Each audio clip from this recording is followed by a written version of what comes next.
Terima kasih atas kesempatan yang diberikan kepada saya. Assalamualaikum warahmatullahi wabarakatuh dan selamat pagi. Waalaikumsalam warahmatullahi wabarakatuh dan selamat pagi. Yang terhormat Ibu Direktur Rumah Sakit Pratama Bila Banggai, yang saya hormati para mentor yang sempat hadir, terlebih khusus mentor dari Divisi Keperawatan, yang saya hormati Kasubag Kepegawaian dan Bapak Ibu Direksi yang sempat hadir, rekan-rekan ASN P3K yang sangat saya banggakan. Baiklah, saya akan langsung pada bagian rencana kerja. Sebelumnya, saya akan memberikan sedikit gambaran singkat mengenai tugas dan fungsi perawat yang mohon maaf tidak sempat dicantumkan dalam laporan yang telah saya bagikan.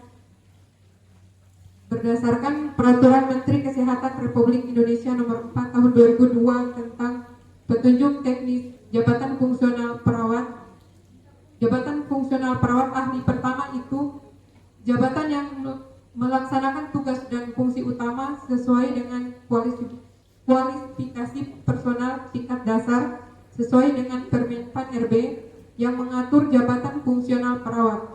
Tugas jabatan fungsional perawat yaitu melakukan kegiatan pelayanan keperawatan yang meliputi asuhan keperawatan dan pengelolaan keperawatan. Dalam Permenpan RB, tugas dan fungsi perawat ahli pertama memiliki 5 poin kegiatan. Dalam rencana kerja yang saya ajukan itu, saya mengambil 13 uraian tugas. Yang pertama, melakukan pengkajian keperawatan lanjutan pada individu. Yang kedua, melakukan pengkajian keperawatan lanjutan pada keluarga, sasarannya keluarga pasien. Biasanya dikaji pada keluarga karena pasien yang dalam kondisi tidak dapat kita lakukan pengkajian, jadi kita menggali informasi kepada keluarga terdekat. Yang ketiga, melakukan komunikasi terapeutik dalam pemberian asuhan keperawatan. Yang keempat, melakukan upaya peningkatan kepatuhan kewaspadaan standar pada pasien, petugas dan pengunjung. Yang kelima, merumuskan diagnosis keperawatan individu. Yang keenam, membuat prioritas diagnosis keperawatan dan masalah keperawatan. Yang ketujuh, menyusun rencana tindakan keperawatan pada individu. Yang kedelapan, melakukan tindakan keperawatan pada kondisi gawat darurat. Yang kesembilan, melakukan tindakan keperawatan pemenuhan kebutuhan eliminasi. Kesepuluh, melakukan pemenuhan kebutuhan oksigenasi kompleks. Ke-11, melakukan konsultasi keperawatan dan kolaborasi bersama dokter. 12, melakukan evaluasi tindakan keperawatan pada individu. Yang ke-13, melakukan pendokumentasian tindakan asuhan keperawatan. Terima kasih. Itulah uraian tugas yang saya masukkan dalam rencana kerja. Selanjutnya saya kembalikan kepada moderator. Itulah pemaparan dari Saudari Rahma Irsukup dengan rencana kerja yang telah tadi dibacakan. Baiklah, untuk mempersingkat waktu kita persilakan kepada Ibu Mentor, Ibu Kasih Keperawatan, kepada Ibu disilakan. Langsung saja di rencana kerja. Di sini dari teman-teman P3K yang kemarin yang sudah melakukan pemaparan yang sesudahnya, mereka juga rata-rata diberikan saran dan masukan, yaitu menguraikan terlebih dahulu mengenai peraturan yang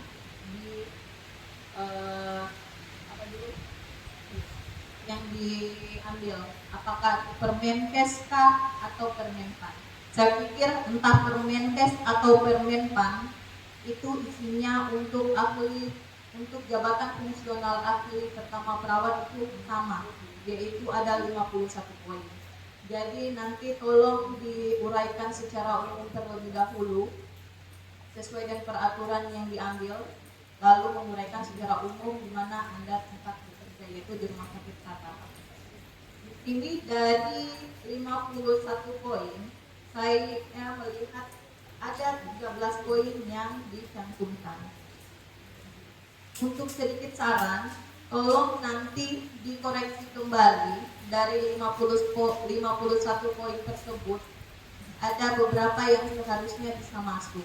Karena tadi saya cross check kembali dari 51 poin itu, ini hanya ada 13, nanti tolong ditambahkan lagi, tambahkan kembali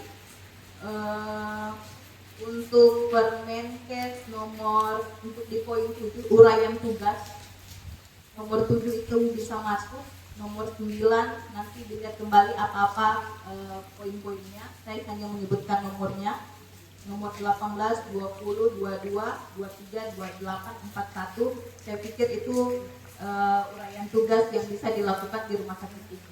Nanti diproses kembali dan ditambahkan kembali uraian tugasnya yang bisa dilakukan di rumah sakit ini. Mungkin satu lagi, untuk pertama di cover, tolong nanti disesuaikan covernya, cara penulisannya disesuaikan dengan teman-teman yang lain. Kalaupun bagaimana, nanti tolong ditanya kepada teman-teman yang sudah menyelesaikan pemaparannya. Dan semoga apa yang dituliskan di sini bisa terrealisasi, bisa dilaksanakan dengan baik dan mencapai targetnya dengan baik pula selama di rumah sakit tersebut ini. Mungkin hanya itu yang saya bisa sampaikan. Lebih dan kurangnya mohon maaf. Saya kembalikan kepada moderator. Baiklah, itulah masukan dan saran dari Ibu Karu UGD agar dapat direalisasikan dengan baik kepada Saudari Rahma Ersuku SKPNS. Baiklah, selanjutnya masukan dan saran dari Bapak Kasubag Kepegawaian kepada Bapak di tengah. Terima kasih atas kesempatan yang diberikan kepada kami. Assalamualaikum warahmatullahi wabarakatuh. Baiklah, saya selaku Kasubag Kepegawaian di Rumah Sakit Pratama di Banggai, mungkin tidak akan banyak memberikan arahan perkataan yang diberikan kepada kami. Jadi di sini saya selaku Kasubag Kepegawaian. Jadi harapan saya sebagai Kasubag supaya apa yang menjadi saran dari mentor tadi bisa dilaksanakan, dan apa yang menjadi rencana kerja dari saudari bisa diimplementasikan di rumah sakit RS Pratama ini.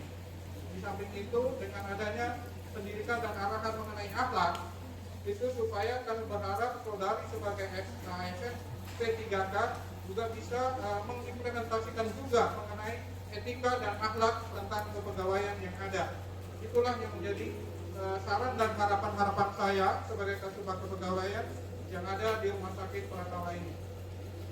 Mungkin cuma itu harapan dan saran saya sebagai Kasubag Kepegawaian yang ada di Rumah Sakit Pratama di Banggai ini.